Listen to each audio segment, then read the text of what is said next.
एक बार अपनी मुख रचना को पवित्र करते हुए सारे मिलकर मीठे और ऊंचे स्वर से बोलेंगे।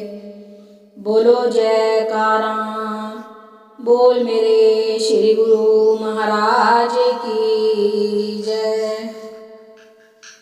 संतों के वचन हैं, शरीर पालन तथा इंद्रिय तृप्त के हेतु पशु पक्षियों के पास भी बुद्धि की कमी नहीं है।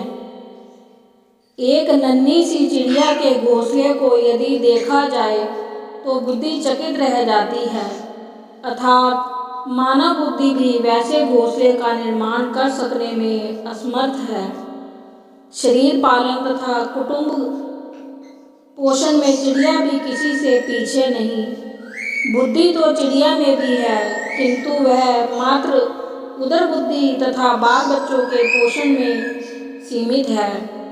इससे अधिक कुछ करना उसकी बुद्धि के बस की बात नहीं। यदि मानव भी अपने विचारों और बुद्धि को केवल धन कमाने, शारीरिक महान प्रतिष्ठा प्राप्त करने तथा सुख भोग में व्यस्त रहने के काम में खर्च करता है, तब तो साधारण जीवों तथा पशु पक्षी आदि जीवों जितना ही काम उस जीव बुद्धि ने भी किया।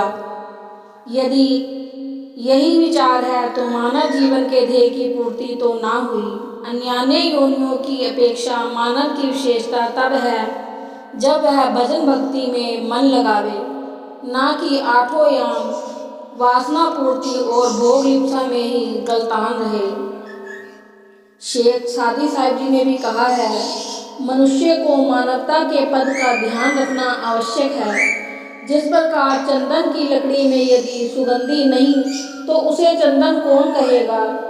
सुगंध रहित होने से वह साधारण लकड़ी के समान ईंधन का ही काम कर सकती है। इसी प्रकार मनुष्य यदि भजन भक्ति का कर्तव्य पालन करने में से गाफिल है तो उसमें मानवता की सुगंधी नहीं। मानवता की सुगंधी का ना होने से वह भी अन्य जीव जंतुओं के तुल्य है।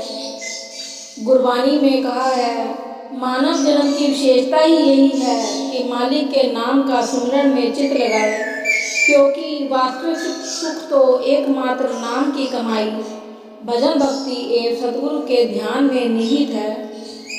सतपुरुष फरमाते हैं कि मानुष जन्म रूपी जो दुर्लभ अवसर तथा उत्तम संयोग प्राप्त हुआ है वह बार बार नहीं मिलता।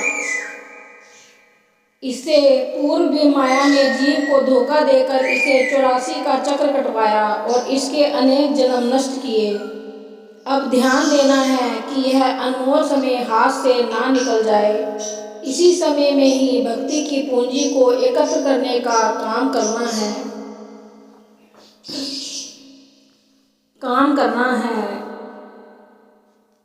श्री कृष्ण जी ने अर्जुन को उपदेश दिया, ऐ अर्जुन, कर्म धर्म योग साधन और ज्ञान ध्यान से अति सुगम मार्ग है सच्चा प्रेम।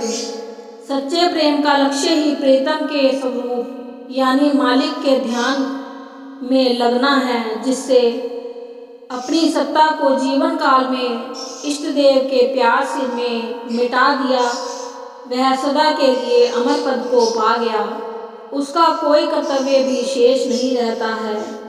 पुनः फरमाते हैं, ऐ प्रिय सखा, जो सच्चे प्रेम और हार्दिक सौदाई से मुझ पर सर्वस्व समर्पित कर देते हैं, वह इस मिथ्या संसार के झमेलों से पार हो जाते हैं और उनकी पहुंच आत्मा तक हो जाती है।